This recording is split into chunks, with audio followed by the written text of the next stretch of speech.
I was working at the West Side Comedy Club. You got to go there.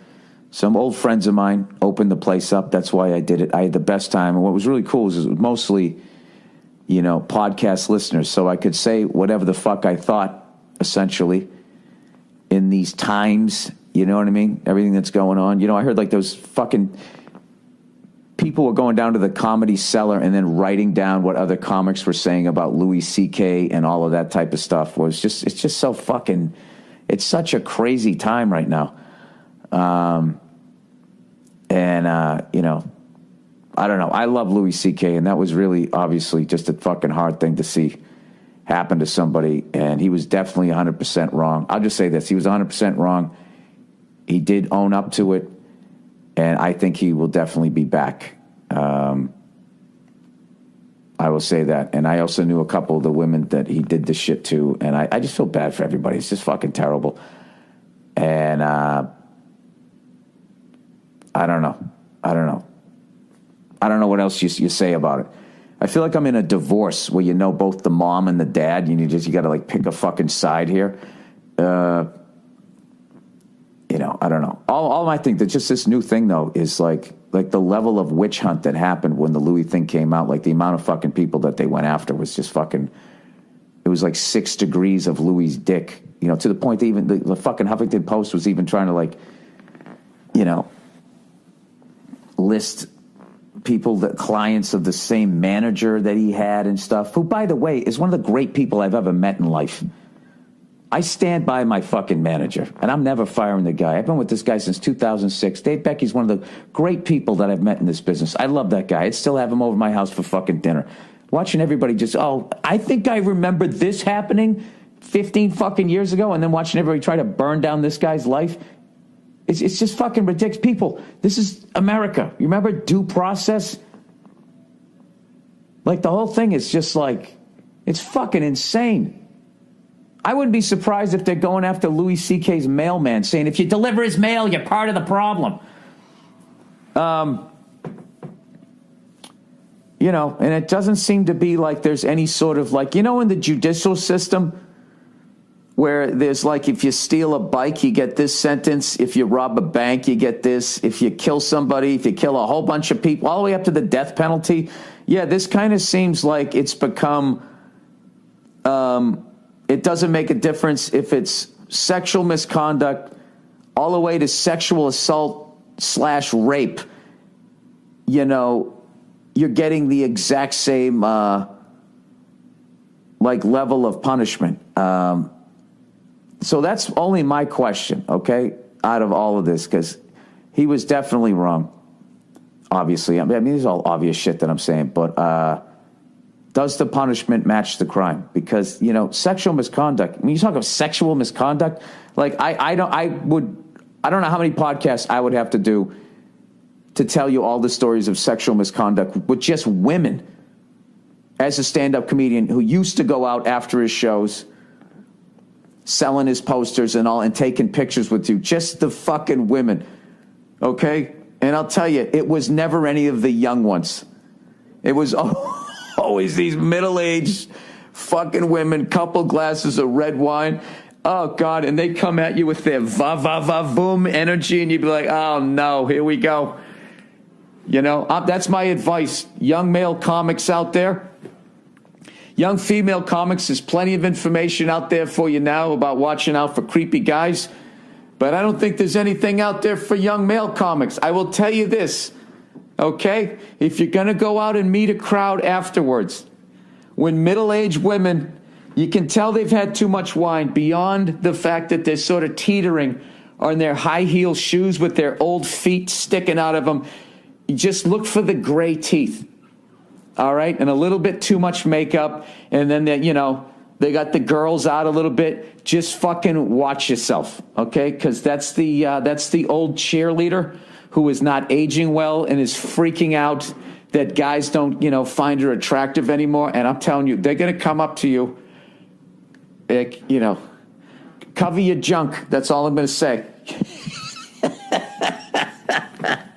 Dude, I had a woman lick my neck one time, and I'll tell you, worse than the touch of her tongue, her old ass, disgusting wine breath tongue on my fucking neck. Worse than that was I felt her breath right before the eagle landed.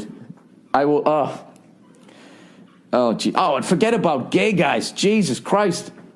I got to do another half podcast on that one. If we're just talking about sexual misconduct. I always wanted to rub your chest. The fuck did you just do? I remember one time, and this is the thing about a guy. When it happens to a guy, it's just funny. Just for the simple fact that, generally speaking, you can overpower whoever the fuck is coming at you. I'm not a little boy. So I get why nobody gives a shit when this happens to a guy. I get it. I remember I was dating this absolutely lovely woman, beautiful woman. She danced on Broadway. She was such a sweetheart. I loved her to death, and I completely fucked it up because I was an angry young man. So I'm sorry to her, right? So she was dancing in this thing called Broadway Bears, which was like they used to do this thing to raise money. It was like a burlesque show. So it wasn't like this creepy titty bar thing. It was just, if you ever go to a burlesque show, which my wife took me to one to see that Dita Von Teese, I was just like, are you fucking kidding me? She's going to take me down here to go see, basically go to a rated PG-13 strip club? I have the coolest wife ever. And then I got down there, and I think I was the only straight guy there, and it was like mostly gay guys, right? And that's what this Broadway Bears thing was. And it wasn't like the creepy Hooters vibe. So it's actually better if there's a bunch of gay dudes there, because I always did that whole, I like Hooters, strip clubs, titty bars, and all that shit. It's just like, that's something that's like fascinating when you're like in your 20s, I think. And then somewhere, if you're progressing, if you're maturing, at some point it just becomes gross, or at the very least, like, this is fucking stupid. I want to go out and get laid. I'm going to sit here looking at naked women who aren't going to fuck me. This is stupid. While losing a ton of money paying for watered down drinks. What? No, I don't want to eat in here. You're in the sex industry. Get away from me. I want to order some food, right? So I go down to this Broadway Bears thing, right? And, there's all these fucking layers. There's all these smoking hot women doing their dances and stuff. And then there's all these shredded dudes. So all the gay guys are going nuts about the dudes.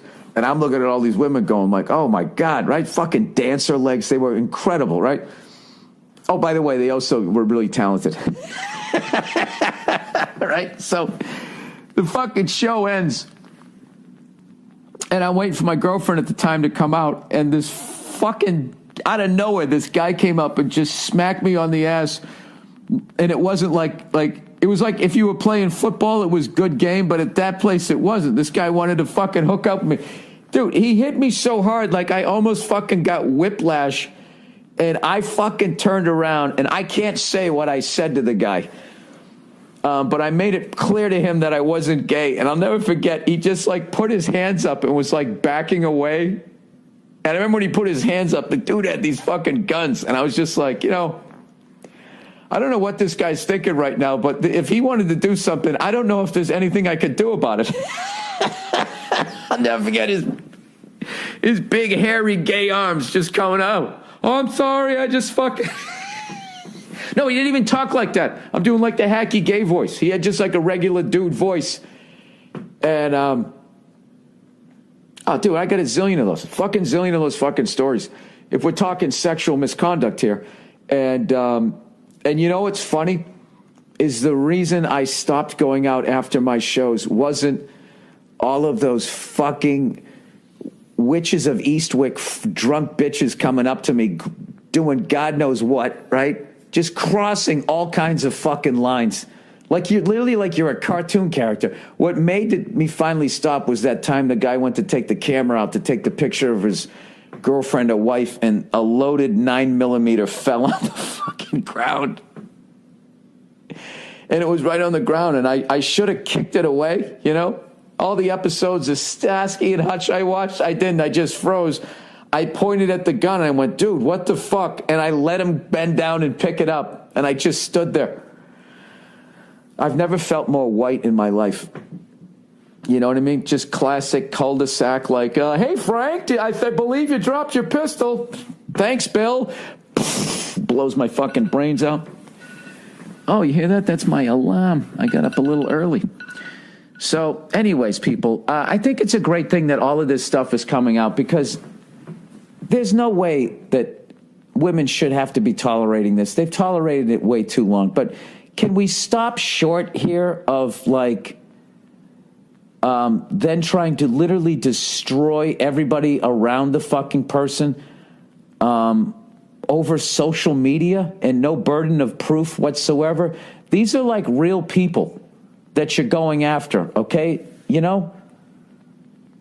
These people that are around these people that have done horrible things. They have wives, they have kids, they have families, they have mortgages, you know? And just fucking willy-nilly, oh, somebody just said this on Twitter, it has to be true, and just pile on and blow on the ashes and try to turn it into a fucking inferno,